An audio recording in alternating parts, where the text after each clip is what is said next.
Hello guys and welcome.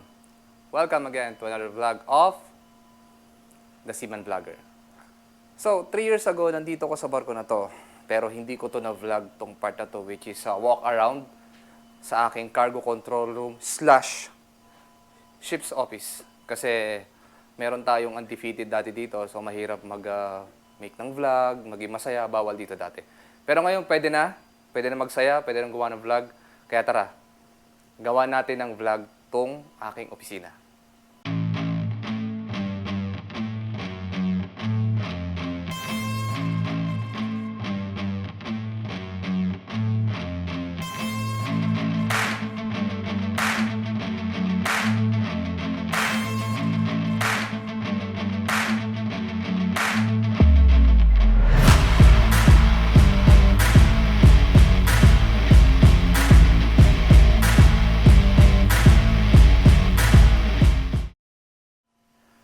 Okay guys, so walk around kung ano meron dito. Dahil yun nga, hindi ko nga na vlog dati dito. Tapos sabihin ko rin sa inyo kung ano yung mga nabago dati, nabago ngayon, at yung mga wala ngayon at dati, 3 years ago. Yan. So ito, controller ng BWTS kasi mandatory na sa lahat ng barko na meron BWTS. So yan, bago yan, dati wala yan. Okay. Tapos nandito pa rin to, fix na to. Si AUS. Yan, pag centrifugal ka, that's your life, AUS. Tapos yung mga, RPM, ng cargo pump 1, 2, and 3, di ba, mga pressure gauge niya. Temperatures, nandiyan mo, monitor mo. Dito, walang temperature ang mga ballast pump. Nasa makina, kaya doon ko kinukuha. Pero dito, yan. Sa cargo pump, nasa akin yan. Yan, tapos yung tank radar star, so dalawa. Usually sa ibang barko, isa lang yan. Pero napagpapalit-palit yan. Kung pwede kang gusto mo na cargo, which is yan, tapos ballast. Pero dito, dalawa. Di maganda. So dito yung cargo, dito yung ballast. So habang nag-i-stripping ako dito, dito naman yung isang OW, concentrated sa kanyang pagbabalas or dibalas. Yan, yung vibration na monitor ng cargo pump, nandyan din. Yan, telepono. Ship's telephone. Tapos ito yung power sound meter telephone. So pump bridge, engine, cargo pump, cargo turbine, and pump room. Yan, VHF. Siyempre, dapat meron tayong VHF. Diba? So, sa bridge yung main, pag in-ready nila yan, makokontrol ko dito. Yan. So, ayan yung ating diagram. Cargo tanks, line. Tapos, ballast. Ito yung pump room side. Yan, kung makita nyo, yan. Cargo side, pump room side. So, ito lahat ng nasa pump room. Tapos dito, basta pag nakita nyo yan, hydraulic, ako nagko-control yan. Meron iba na para siyang ganito. So, makokontrol mo siya kung ilan %. Dito, ano lang siya, open close. Yan, open close. Sa iba, pwede yung kung ilang % ang gusto mo. Yan. Tapos andyan din syempre yung ito sa cargo pump to eh. Mga pressure niya, mga niya, yung suction press, discharge press. Animeter kasi ang ballast namin dito, dalawa, ay electric. Mayroon ibang barko ng isang electric at isang steam turbine. Tapos dito naman, sa ibang barko wala to, sa mga ibang barkong nasakyan ko. Maski hindi ka communicate dun sa manifold ng pressure mo, makikita mo dito, ayan manifold cargo press, yan. Tapos meron din sa mainline press. Yan. Diba? Ito yung port side manifold. Starboard side manifold. Tapos nandito na rin yung tank line pressure gauge, yung pang crude oil washing. Then meron ka din dito na pressure gauge doon. Tapos meron din sa proa. Tapos ito, nandito na to, yung position of IG valve which is always open naman. Tapos nakapadlock. Siyempre, ang susi nasa akin. Yan, tapos yung mga gas detector, dalawang tank scope. Tapos personal gas detector, ayan. Tapos ito, yan. IG system, IGS control panel. So ito yung nagbibigay ng less than 5% na oxygen sa cargo tank. Yan. So susunod, di ba vlog natin yan kung paano yung paano pag-deliver, di ba? At kung paano yung operation yan, kung anong pipindutin nyo, kung yung ilang, kung anong blower 1 or 2, or yung fan uptake 1 o 2. Diba, yan. Tapos ito naman yung mga librong hindi na nagagamit kasi computer na. Yung, yan. Ito. Itong petroleum measure table, kung saan nakikita yung table kung 32A ka, 6A, 54A. Kung A is crude oil, pag B naman is product. Yan, yung machine manual, nandyan. Diba? Fixed gas detection system manual, nandyan din. Tapos ballast water management. Yung mismong manual ng barko. Yan, tapos ito naman, yung gas sampling ng pump room. So, meron yan na 6 na hinihigop or sensor. So, number 1 is vent trunk port, number 2 vent trunk starboard side, 3 upper pump room floor, 4 below pump room void space, 5 upper pump room floor, and under pump room floor, yung 6. Kasi ito naman yung para sa ballast tank na fixed gas detection na ang sensor niya is hydrocarbons. Bakit nga ba? Kasi minsan pag loaded ka, 'di ba? Para maiwasan yung leaking na late ng manotice. Sabihin, pag may kargamento sa loob ng ballast tank na nag-crack yung cargo side, pumunta sa ballast tank side. So magkakaroon ng hydrocarbons, momorto niya. Pero inoon lang to pag loaded ng barko at pag walang laman ang ballast tank mo. Sa ngayon, kita nyo, may laman lahat, so naka-off yan. So pag halimbawang loaded ako, 0 yan, so that's the time pinapaandar ko yan. Yan. So ito yung details niya, kita mo, 1 to 14, di ba? Number 2 is 4 peak, tapos 1 wings, 2 wings, blah, blah, hanggang 6 wings. So yung void space, yan, meron din siya.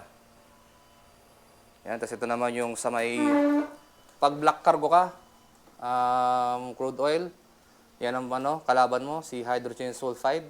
So iniiwasan namin yan, lalo na pag ang ppm niya is 350 ppm, sabihin, goodbye. And syempre, sa mga enclosed space, ang kalaban na natin is lack of oxygen. Ayan naman ang mga specs niya. So naka-poster sa amin yan. Yan, syempre meron din tayong AC suction gas detector. So ayan yung naka-connect sa ating aircon in case na may gas something hydrocarbons, diba? Mag-alarm siya. At least malaman mong may lason na nadedetect or nahihigop yung aircon mo sa pupa. Tapos syempre hindi mawawala folders mo.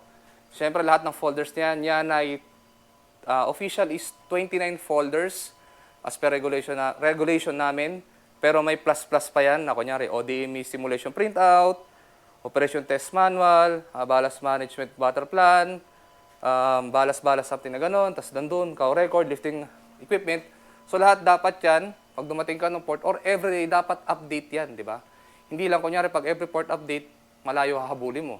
Pero kung update mo araw-araw yan, smooth yan, Brad. Kasi usually yan ang mga hinahanap ng mga inspector, mapa-betting, mapa-port state, mapa-terminal betting, titignan lahat yan.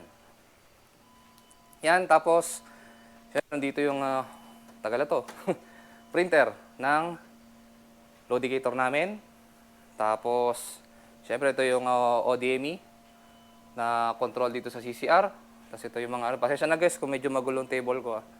Galing kami sa port operation kaya pag tambak lang akong tambak dyan. Tapos after day na libre, that's the time you sort out ko. So nandito rin yung ballast record book, garbage record book, and ang oil record book. Yan. So dito yung ship's computer which is ako gumagamit ito. Meron din yan doon sa may kabina ko. Yan. Tapos ang aking favorite, diba, laging bantay ko yan, si Voltis 5, dala-dala ko yan.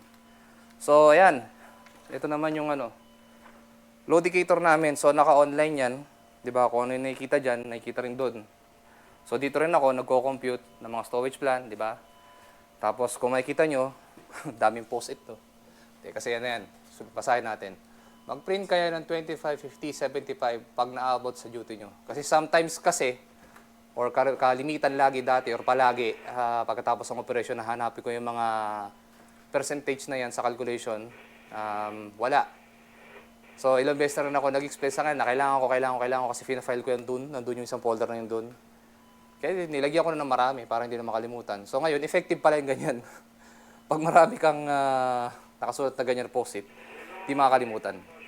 Tapos, ito naman ang standalone computer which is pinapagamit ko sa mga surveyor na gusto mag-print kasi hindi sila pwedeng kumonek sa amin.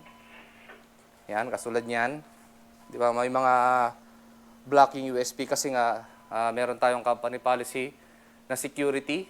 Di ba, pwede silang maglagay ng virus dyan sa amin or parang program na ma-hack yung system namin. Kaya hindi pwedeng mag-print sa online. Kasi online to eh. Kumbaga, halimbawa, dito ako, tapos yung printer ko yan. Pwede ako mag-print sa bridge, pwede ako mag-print sa kabina ni Kapitan, sa kabina ni Chief Engineer. Kasi naka-online lahat. Yan. So ngayon, para ma-prevent nga yung virus na yon, yan. Meron siyang sariling which is ito naman nakakonect dito. Doon, yan. Okay? Tapos ito dati, 3 years ago, nandun sa kabilang opisina yan. Sa kabila. Ngayon, pagbalik ko dito, 3 years ago, nandito na, kaya kita nyo. Daming computer, ang gulo, no? So anyway, kung papabalik ko yan dun, bahala sila sa buhay nila. Tapos of course, itong printer na to, ako rin naka-receive dati nung 3 years ago. Tapos, natuwa ako kasi pagbukas ko dito, nandito pa yung sinulat ko 3 years ago. At nandito rin yung mga mga programs ko, kunyari yan, shortcut, di ba? Shortcut scan. Nandiyan din, ako rin gumawa niyan. Yan. Tapos syempre, nandito yung bagong computer, pang SIRE, inspector computer, color dyan. So naka-Wi-Fi connected dyan. Pwede nilang mag-connect dyan at mag-print. Di ba? Ayan. So, papel, dyan. And syempre, flag ng Mother Russia, Kirov reporting. So ito yung sinasabi ko sa inyo, additional folder, yan, cow record. Pagdating ko walang cow record, kumuha ako kasi kailangan yan, hinahanap sa vet inspector, which is yung last vetting namin, hinanap. Diba? Pati itong load indicator printout, yung computation nga nung 50, 25, 75, plus yung damage control, damage calculation ng computer na to. Usually sa ibang barko, dalawa yan. Isang load indicator, isang damage. Pero dito, isa lang. Meron na rin siyang damage. Yan. So yan, ito yan. Okay? Ano pa? Yan, yung pintuan, palabas. Tapos ito yung Rosemount Tank Radar Star. Yan. Which is connected dyan doon. Sa tinitignan ko, pag nagtatapping ako or gusto kong makita yung haulage ng cargo ko and ballast. Then, of course, meron tayong, high level and overfill alarm system. So, pag high level ka, it's 95% of your cargo tank. Overfill alarm is 98% of cargo tank, which is hanggang dun lang. Okay, dito muna tayo. May sasabihin ako sa inyo about sa overfill ng barko na ito, which is nakakatakot, pero sanayan lang. Vapor alarm system, pag gagamit ka ng VEX, pag loading. Tapos ito yung mga switchboard na ngayon na tank radar na yun. Tapos yung mga poster na dati pa. Yan. So ito yung sinasabi ko sa ba't ayaw namin sa company namin na maglagay ng USB sa mga computer namin at meron kaming standalone. Ito yan. Cyber security on board, potential threat, USB, incident, password protection, suspicious. So potential threat, keep unauthorized software away from the ship system. Ayun, di ba? Scan for virus malware before you connect authorized USB memory stick on board OT and other network system. Personal laptop, TV, USB, memory stick, or phone must not be connected on board operational system. Yan. Okay? At sa ngayon, poster ulit. Level 1. Tapos yung ngayong alcohol policy namin. Usually sa company na to, pwedeng pwedeng uminom. Pero usually ang inom is sineserve ng messman sa dinner. Pag dayman ka.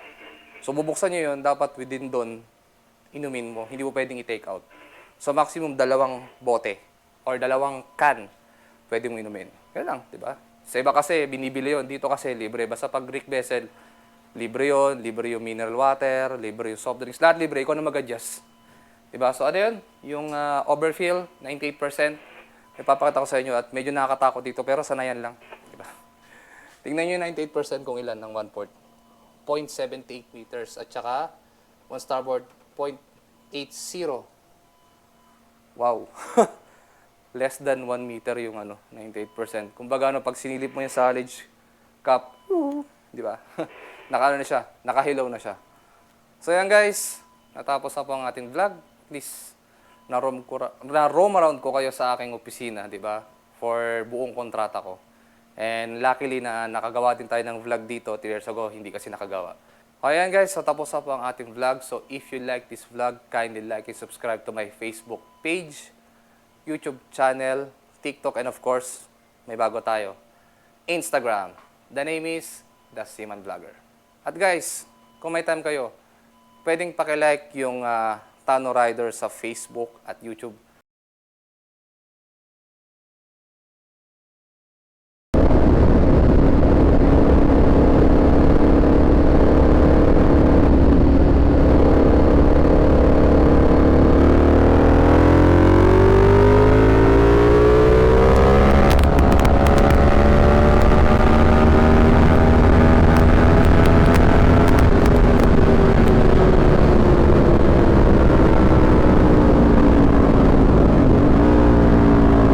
Usually, yun yung second account ko or second channel ko, which is all about motorcycle. So, kung mahilig kayo mag-lomi ride, breakfast ride, endurance ride, yan, yung mga 700 kilometers, Kalasyaw endurance, mga ganun ba, yung mga Boss Ironman, diyan ko ina-upload ang aking mga all about motorcycle. Which is ang motorcycle is big bike, yung dream bike, big bike ko, which is yung Ducati Multistrada V4. Yan guys, thank you very much. See you on my next vlog.